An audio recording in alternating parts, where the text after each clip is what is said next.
स्वागत दोस्तों, आगे चैनल से के साथ सामने मोदी चल के सबसे पहले सबसे बड़ी न्यूज़ आपको बताएंगे दोस्तों। विपक्ष की एक पार्टी को एकजुट करने के बाद अब भारतीय जनता पार्टी को सपोर्ट देने वाली पार्टियों को भी अपने साथ में लेकर आ गई है। कांग्रेस पार्टी बताएंगे किस तरीके से आंध्र प्रदेश से लेकर तेलंगाना, केरल और तमिलनाडु और कर्नाटक, उड़ीसा में बीजेपी के साथ देने वाली पार्टियों की भी है हालत खराब। दोस्तों बताएंगे कैसे आंध्र प्रदेश के अंदर तीन बड़ी पार्टियों का रुख बदल रहा है। दोस्तों इसी के साथ में उड़ीसा के मुख्यमंत्री लिख रहे हैं बीजेपी को लेटर। बताएंगे किस तरीके से परिसीमन के मामले को लेकर जमकर पूरी तरीके से इंडिया गठबंधन एकजुट हो रहा है। दोस्तों एक एक करके चलेंगे आज की सारी बड़ी खबरें, लेकिन उससे पहले अगर आप भी मानते हैं कि इंडिया गठबंधन के साथ साथ बीजेपी को सपोर्ट करने वाले चंद्रबाबू नायडू और पवन कल्याण और बीजू जनता दल के नेता नवीन पटनायक का कांग्रेस पार्टी के साथ में आना, इंडिया गठबंधन के साथ में आना एक बहुत बड़ी जीत है इंडिया गठबंधन के लिए। तो इस वीडियो को लाइक करके लाल बटन दबाकर चैनल को सब्सक्राइब करके बेल आइकन दबाकर कमेंट बॉक्स में अपनी राय जरूर लिखता है। दोस्तों ज्यादा से ज्यादा वीडियो को शेयर कीजिएगा। चलते हैं सबसे पहले सबसे बड़ी ब्रेकिंग न्यूज अपडेट की तरफ, जहां पर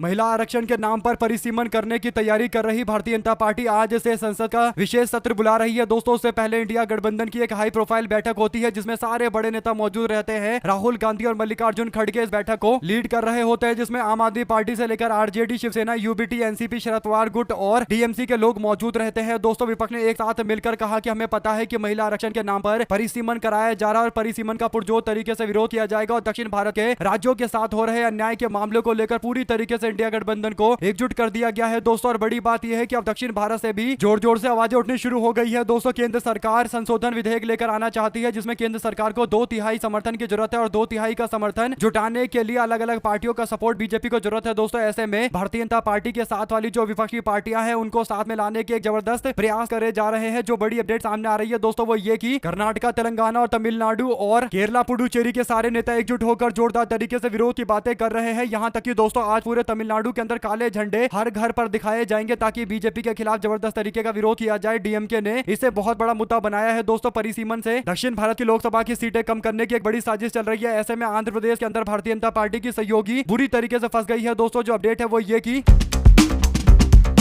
चंद्रबाबू नायडू से लेकर वाईएसआरसीपी यानी जगन मोहन रेड्डी के साथ साथ पवन कल्याण बुरी तरीके से फंस गए हैं। इन सारे नेताओं को अब कांग्रेस पार्टी और इंडिया गठबंधन के साथ में आकर खड़ा होना होगा, क्योंकि दक्षिण भारत के राज्यों के साथ में अन्याय किया जा रहा है और दक्षिण भारत के सारे नेता एकजुट हो रहे हैं। लेकिन कुछ नेताओं का बयान अभी तक नहीं आया है दोस्तों, लेकिन ये बात है कि चंद्रबाबू नायडू पर दक्षिण भारत के साथ हो रहे अन्याय को लेकर जबरदस्त दबाव बन रहा है दोस्तों। और किसी भी वक्त जो अपडेट आ सकती है वो ये कि पवन कल्याण से लेकर जगन मोहन रेड्डी और चंद्रबाबू नायडू बीजेपी सरकार द्वारा लाए जा रहे परिसीमन के नियम का विरोध करते हुए नजर आएंगे। दोस्तों अगर ऐसा नहीं करेंगे तो आंध्र प्रदेश के अंदर इनकी राजनीति करना काफी दुभर होने जा रहा है और यही बड़ा कारण है कि इन तीनों पार्टियों पर जोरदार तरीके का दबाव है। दोस्तों मामला इतना आगे बढ़ गया कि उड़ीसा के मुख्यमंत्री, पूर्व मुख्यमंत्री नवीन पटनायक ने भारतीय जनता पार्टी के उड़ीसा के मुख्यमंत्री मोहन चरण मांझी को पत्र लिखकर प्रस्तावित यानी आज से जिसे लेकर चर्चा संसद में होने जा रही है उस परिसीमन विधेयक पर गंभीर चिंता जताते हुए कहा कि उड़ीसा के अंदर इस पूरे मामले को लेकर जोरदार तरीके का विरोध किया जाना चाहिए। उड़ीसा सरकार को बीजेपी की केंद्र सरकार का विरोध करना चाहिए, क्योंकि उड़ीसा की सीटें कम करने की एक बड़ी साजिश चल रही है। लोकसभा में उड़ीसा की जितनी सीटें बढ़नी चाहिए उतनी सीटें नहीं बढ़ाकर बीजेपी पूर्वी भारत को कमजोर कर रही है। पटनायक ने राज्य के राजनीतिक अधिकारों के लिए 48 घंटे के भीतर विशेष विधानसभा का सत्र बुलाने की मांग की है। दोस्तों लोकसभा में जो भी बिल पास किया जाएगा उसको पुरजोर तरीके से विरोध करने के लिए बोला जा रहा है। यानी नवीन पटनायक अब उड़ीसा में बीजेपी सरकार के दोहरे मापदंड को लेकर पूरी तरीके से एक्सपोज करते हुए दिखाई दे रहे हैं दोस्तों। और लगातार दबाव दक्षिण भारत के राज्यों के नेताओं के ऊपर बनता चला जा रहा है। इसकी शुरुआत तब से होती है जब सोनिया गांधी एक अखबार के अंदर आर्टिकल लिखती है। दोस्तों इस आर्टिकल के अंदर बताया जाता है कि महिला आरक्षण नहीं, भारतीय जनता पार्टी का मुख्य उद्देश्य यानी सबसे बड़ा उद्देश्य है परिसीमन कराना, यानी कौन से राज्य को कितनी नई सीटें मिलेगी इस बात को लेकर भाजपा नियम से तय करने जा रही है। और उत्तर भारत के ज्यादातर राज्यों को सबसे ज्यादा सीटें दी गई है और दक्षिण भारत के राज्यों को कम सीटें देकर दक्षिण भारत के राज्यों की आवाज को दबाने की कोशिश की जा रही है। इस मामले को लेकर अब उड़ीसा तक मामला पहुंच चुका है दोस्तों। भारतीय जनता पार्टी की राज्य सरकारों पर भी जोरदार तरीके का दबाव है। आप लोग अपनी राय जरूर लेकर बताएगा। साथ साथ चलते हैं एक और बड़ी खबर की तरफ दोस्तों, जहां पर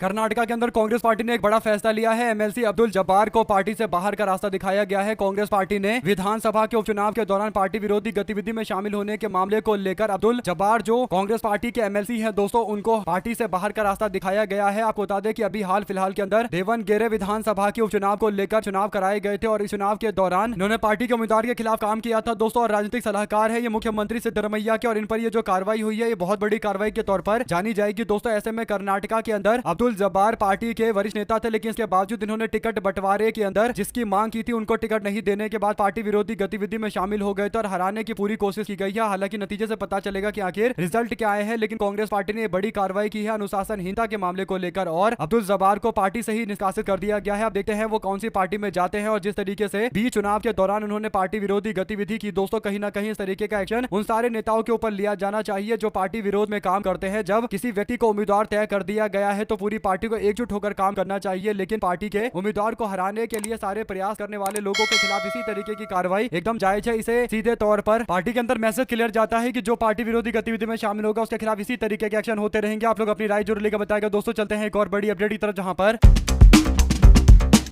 आगामी नवसारी के नगर निगम के चुनाव से पहले ईवीएम मशीनों के भंडारण को लेकर, यानी जहां पर ईवीएम मशीन रखी गई है उसे लेकर विवाद खड़ा हो गया है। दोस्तों दरअसल भारतीय जनता पार्टी का एक उम्मीदवार जो वार्ड नंबर 5 से चुनाव लड़ रहा है, उसका एक कॉलेज है, उसके कॉलेज में ये सारे ईवीएम इकट्ठा किए गए हैं आने वाले चुनाव को लेकर, यानी SS अग्रवाल कॉलेज में ये सारे ईवीएम रखे गए हैं, मशीनें रखे गए हैं, क्योंकि ये भारतीय जनता पार्टी का उम्मीदवार भी है, चुनाव भी लड़ रहा है। तो कांग्रेस पार्टी ने इस पूरे मामले को लेकर चुनाव की तैयारियों पर सवाल खड़ा किया है और ईवीएम को स्टोर करने को लेकर कई तरीके के सवाल उठाए गए हैं। दोस्तों आप लोग इस पर अपनी राय जरूर लिखकर बताएगा अगर आप भी सही मानते हैं कि एकदम ऐसा मुद्दा है जिस पर चुनाव आयोग को दखल देना चाहिए, क्योंकि जो व्यक्ति चुनाव लड़ रहा है उसके कॉलेज में ही कैसे ईवीएम रखा जा सकता है चुनाव से पहले। शक और शंकाएं तो होंगी ही होंगी। चलते हैं एक और अपडेट की तरफ, जहां पर हरियाणा में होने जा रहे शहरी निकाय चुनाव को लेकर ऐलान के साथ ही चुनाव आयोग ने पूरे प्रक्रिया की बात कह दी है। दोस्तों हरियाणा के चुनाव आयुक्त देवेंद्र कल्याण ने बताया कि नगर निगम से लेकर नगर परिषद और नगर पालिका के अध्यक्ष पोस्ट को लेकर चुनाव सीधे आम जनता के द्वारा किए जाएंगे। सीनियर डिप्टी मेयर से लेकर डिप्टी मेयर और नगर परिषद और नगर पालिका के उप प्रधान के पद को लेकर सदस्यों द्वारा चुनाव के आधार पर ये पोस्ट भरे जाएंगे। 2000 से ज्यादा ईवीएम का उपयोग किया जाएगा और 6000 से ज्यादा कर्मचारी तैनात किए जाएंगे। जनता डायरेक्ट अपना नेता चुनने जा रही है, तो हरियाणा में इस लेवल की तैयारी चल रही है। दोस्तों पहले कांग्रेस पार्टी ने मांग की थी ईवीएम से चुनाव नहीं होना चाहिए, इसके बावजूद चुनाव ईवीएम से कराए जा रहे हैं। साथ ही साथ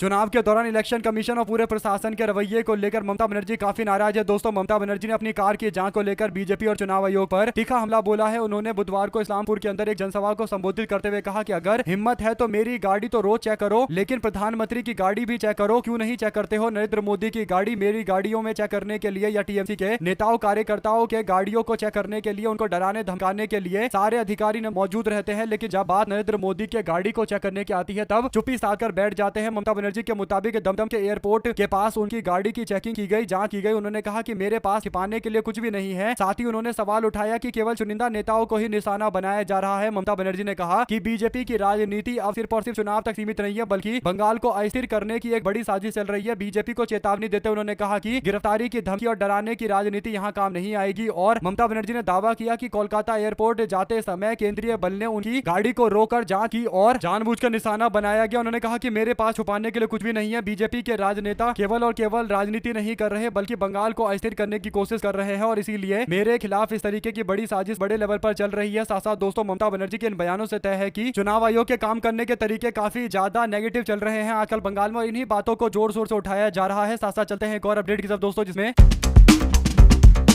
बिहार की राजनीति को लेकर आईपी गुप्ता ने एक बड़ा बयान दिया है। दोस्तों आईपी गुप्ता ने कहा कि अखबारों के अंदर जो शपथ ग्रहण समारोह की बातें की गई और जो निमंत्रण लोगों को दिया गया शपथ ग्रहण समारोह के बारे में बिहार की जनता को बताया गया, उसमें कहीं भी नीतीश कुमार की कोई तस्वीर दिखाई नहीं दे रही है। इस पूरे मामले को लेकर आईपी गुप्ता बोलते हैं कि गृह विभाग का मुख्यमंत्री रहते नीतीश कुमार के सुरक्षा संबंधी पत्र जारी करना, भाजपा के द्वारा हरिवंश नारायण सिंह जी को ठीक उसी राज्यसभा का सदस्यता दिलाना जिस दिन मुख्यमंत्री नीतीश कुमार जी राज्यसभा के सदस्य के रूप में शपथ ले रहे थे, और तीसरा नीतीश कुमार को बिहार के सरकारी विज्ञापन में पिक्चर से ही गायब कर देना। क्या कहता है, यानी नीतीश कुमार को अब बिल्कुल भाव नहीं दे रही है भारतीय जनता पार्टी। अब मुख्यमंत्री का शपथ ग्रहण समारोह था तो जो बड़े बड़े पोस्टर छपाए गए दोस्तों, और खासकर जो अखबारों के अंदर ऐड दिया गया वहां पर नीतीश कुमार की तस्वीर गायब कर दी गई है, जबकि नीतीश कुमार को ही माना जाता है सम्राट चौधरी के मुख्यमंत्री बनने का कारण, क्योंकि गठबंधन के दबाव में भारतीय जनता पार्टी को सम्राट चौधरी जैसे नेता को मुख्यमंत्री बनाना पड़ा, वरना सम्राट चौधरी का बीजेपी से ज्यादा कुछ लेना देना है नहीं। दोस्तों भारतीय जनता पार्टी में केवल 9 साल रहे हैं, जबकि ये दूसरी पार्टियों में 15-20 साल गुजार चुके हैं। तो ऐसे में राष्ट्रीय जनता दल में तो 15 साल रहे हैं, तो इनको राष्ट्रीय जनता दल का नेता माना जाना चाहिए। और ऐसे में अब जो ये अपडेट आई है, इसे एक बात कंफर्म है कि धीरे धीरे करके नीतीश कुमार के चेहरे को बिहार की राजनीति से ही गायब कर दिया जाएगा, और अखबार का ये पन्ना साफ तौर पर आने वाले दिनों के संकेत दे रहा है। दोस्तों इसी के साथ में चलते हैं एक और अपडेट की तरफ, जहां पर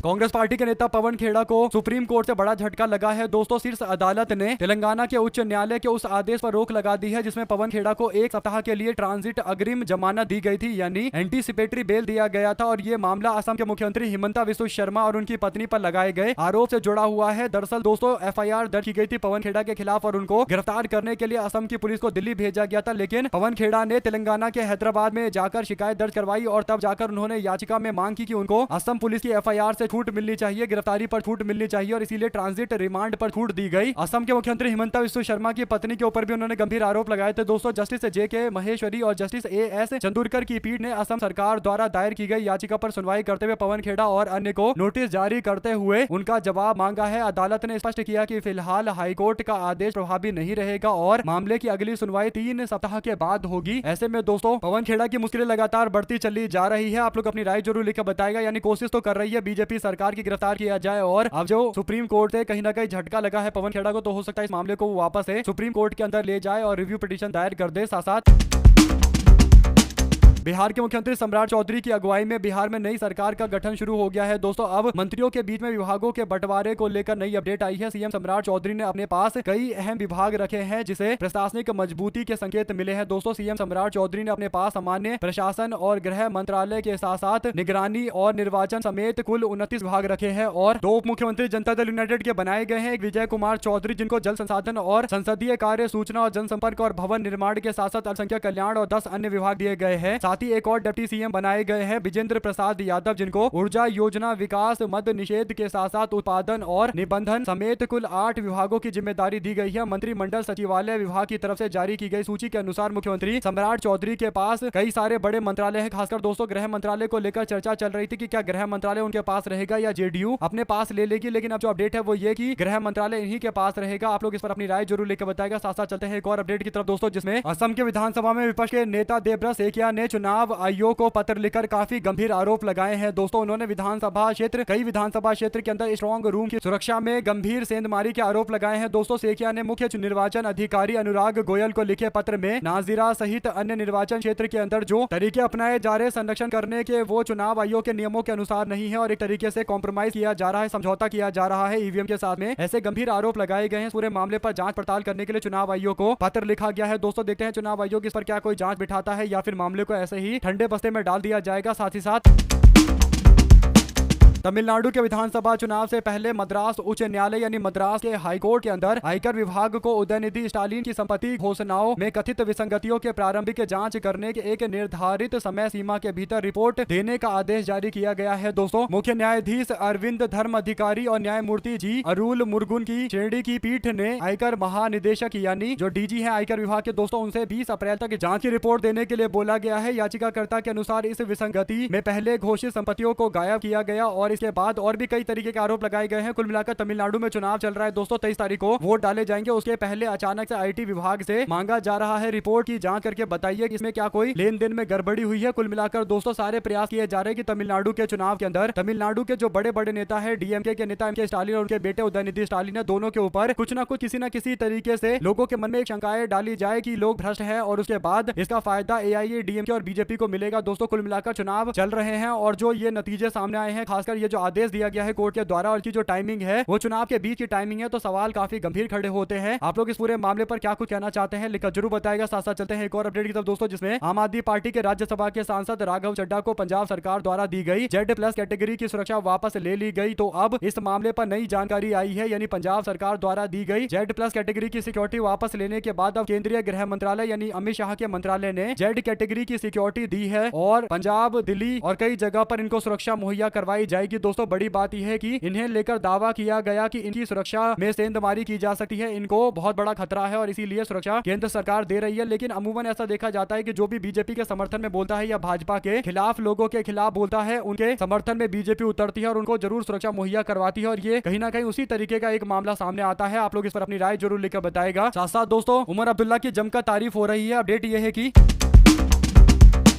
जम्मू कश्मीर के मुख्यमंत्री उमर अब्दुल्ला ने एक कार्यक्रम में जाकर उद्घाटन करना था दोस्तों, लेकिन जब उद्घाटन करने के लिए पहुंचे तो उन्होंने देखा जो रिबन है वो तो भारत के तिरंगे के कलर का है, यानी 3 कलर का बना रखा गया है। और इस बात को लेकर उन्होंने कहा कि वो इसमें कोई भी कट नहीं मार सकते, यानी तिरंगा के कलर की जो चीज है उस पर कोई भी कट नहीं मार सकते, कैची नहीं चला सकते। उन्होंने कहा कि मैं इस फीते को नहीं काटूंगा क्योंकि ये तिरंगा के कलर से बना हुआ है, इसको रिप्लेस करके दूसरा फीता लेकर आइए, मैं उसको काटूंगा। यानी दोस्तों तिरंगा बना हुआ था तो उन्होंने कहा कि इसे काटकर कहीं ना कहीं देश का अपमान होगा और इसीलिए फैसला लिया गया कि वो इसे नहीं काटेंगे। और कहीं ना कहीं लोगों ने नरेंद्र मोदी की उस तस्वीर के साथ में लोगों ने उमर अब्दुल्ला का समर्थन करते हुए नरेंद्र मोदी पर निशाना साधा है। दोस्तों नरेंद्र मोदी का एक योगा का कार्यक्रम है जिसमें नरेंद्र मोदी जिस कपड़े का इस्तेमाल कर रहे हैं वो भारत की तिरंगे के कलर का कपड़ा है। दोस्तों 3 कलर का तिरंगा होता है और 3 ही कलर का ये उनका गमछा है जिसका इस्तेमाल प्रधानमंत्री मुंह पोंछने के लिए कर रहे हैं, जबकि उमर अब्दुल्ला जिन्हें लेकर ना जाने भाजपा वाले कैसे कैसे आरोप लगाते रहते हैं दोस्तों, दिन रात देशद्रोही बताते रहते हैं। वो जब तिरंगे की कलर का रिबन देखते हैं तो वो कहते हैं कि कैची नहीं चला सकते, इसको बदलिए, और रिबन को हटा दिया जाता है। कहीं ना कहीं तिरंगे का कलर देखकर उनके मन में सम्मान आया। इससे पता चलता है कि नेता को अपने कर्मों से भी देश के प्रति अपना समर्पण दिखाना चाहिए और तिरंगे के प्रति सम्मान दिखाना चाहिए। जो कुछ मुख्यमंत्री जम्मू कश्मीर उमर अब्दुल्ला ने किया, इस बात की जितनी तारीफ की जाए उतनी कम है। और प्रधानमंत्री नरेंद्र मोदी ने तिरंगे के कलर के कपड़े से मुंह पोंछा था, इस बात को नहीं भुलाना चाहिए। दोस्तों आप लोग अपनी राय जरूर लिखकर बताएगा। साथ साथ चलते हैं एक और अपडेट की तरफ, जहां पर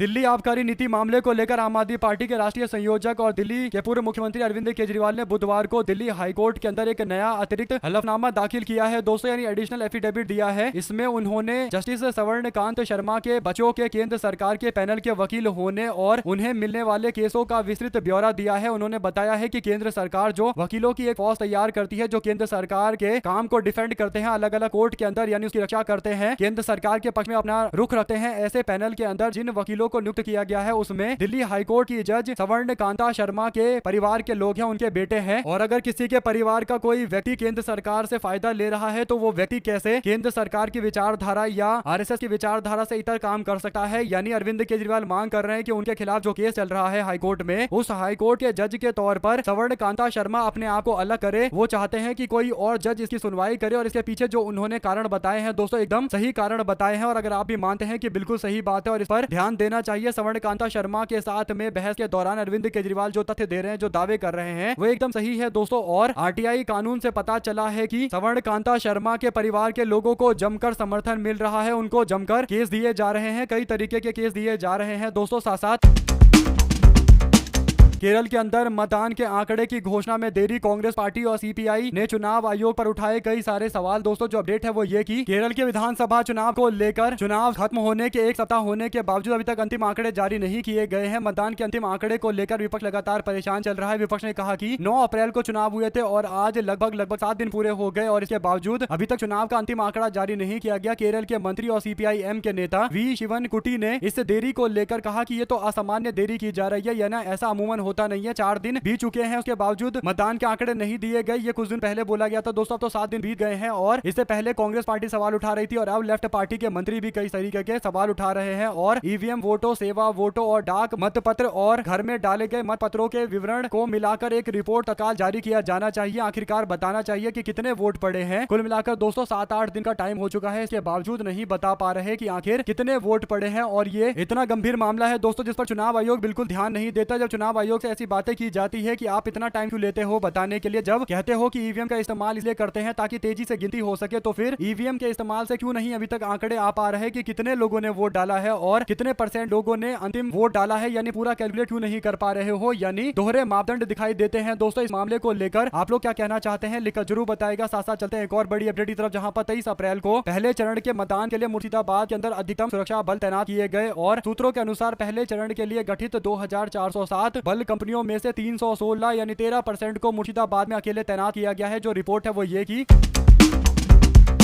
23 तारीख को पहले चरण के वोट डाले जाएंगे। पश्चिम बंगाल विधानसभा चुनाव के पहले चरण के लिए मुर्शिदाबाद में सबसे ज्यादा संवेदनशील इलाका मुर्शिदाबाद को घोषित किया गया है दोस्तों। और मुख्य निर्वाचन अधिकारी के कार्यालय के सूत्र के अनुसार पहले चरण में तैनात की जाने वाली कुल 2407 बल कंपनियों में से 316 कंपनी लगभग 13% अकेले मुर्शिदाबाद में तैनात की गई है। जिले को प्रशासनिक रूप से मुर्शिदाबाद पुलिस जिले और जंगीपुर पुलिस जिले में विभाजित किया गया है, जिससे 240 कंपनियां मुर्शिदाबाद जिले को और 76 कंपनियां जंगीपुर जिले को आवंटित की गई है क्योंकि इसका भौगोलिक क्षेत्र बड़ा है और इसमें संवेदनशील क्षेत्रों की संख्या अधिक है। पूर्वी मिदनापुर के अंदर 273 कंपनियों में 11% के आसपास लोगों को मैदान में उतारा गया है दोस्तों। यानी कई सारे ऐसे जिले हैं जहां पर तैनाती और ज्यादा बड़े स्तर पर हो रही है। पहले ही पूरे पश्चिम बंगाल में बड़े स्तर पर तैनाती हो रही है दोस्तों, लेकिन उसमें भी एक बड़ा हिस्सा इस तैनाती का कुछ एक जिलों के अंदर हो रही है, जिससे पता चल रहा है कि संवेदनशील जिले बताकर इन इलाकों के अंदर खासकर बड़ी संख्या में लोग तैनात करके कहीं ना कहीं चुनाव को निष्पक्ष बनाया जा रहा है, ऐसा बीजेपी दावा कर रही है दोस्तों। लेकिन तृणमूल कांग्रेस का दावा है कि फोर्स को तैनात करके तृणमूल कांग्रेस के कार्यकर्ताओं को और आम वोटरों को डराने की कोशिश चल रही है। आप लोग इसे किस तरीके से देखते हैं, अपनी राय जरूर लिखकर बताएगा दोस्तों। इस पूरे मामले पर साथ साथ चलते हैं एक और बड़ी अपडेट की तरफ, जहां पर 30,000 से ज्यादा आदिवासी समुदाय के लोग मैदान में कूदे हैं दोस्तों। मोदी सरकार की नीति को लेकर नासिक से मुंबई की यात्रा पर आदिवासी समाज के लोग निकल रहे हैं। सोशल मीडिया पर ड्रोन शॉट जारी किया गया है दोस्तों। ड्रोन शॉट में देखा जा सकता है कि बड़ी संख्या में लोग हाईवे से गुजर रहे हैं और नासिक से मुंबई की ओर जा रहे हैं। हंसराज मीणा ने कहा कि मोदी सरकार की नीति के खिलाफ अगर जमीन पर कोई सबसे मजबूती से संगठित होकर लड़ रहा है तो वो आदिवासी समाज है। जल जंगल जमीन और अपने अधिकारों की रक्षा के लिए लगातार निरंतर संघर्ष कर रहा है और इस संघर्ष की जितनी तारीफ है उतनी कम है। आप लोग क्या कहना चाहते हैं दोस्तों इस तरीके के मामले पर, अपनी राय जरूर लिखकर बताएगा। और अगर आप भी चाहते हैं कि आगे की अपडेट भी आप तक लगातार पहुंचती रहे तो इस वीडियो को लाइक करके लाल बटन दबाकर चैनल को सब्सक्राइब करके बेल आइकन दबाकर कमेंट बॉक्स में अपनी राय जरूर लिखकर बताएगा। और परिसीमन के मामले को आप कितना आगे जाते हुए देखते हैं, क्या ये मामला आज शुरू होगा और बहुत लंबे समय तक जाएगा, और क्या दक्षिण भारत के चुनाव इसे ज्यादातर प्रभावित होंगे? जो भी आपको लगता है दोस्तों लिखकर जरूर बताएगा। हमारे साथ लगातार जुड़े दोस्तों का बहुत बहुत धन्यवाद। देख रहे थे आपका चैनल जय हिंद जय भारत। ज्यादा वीडियो को शेयर कीजिए।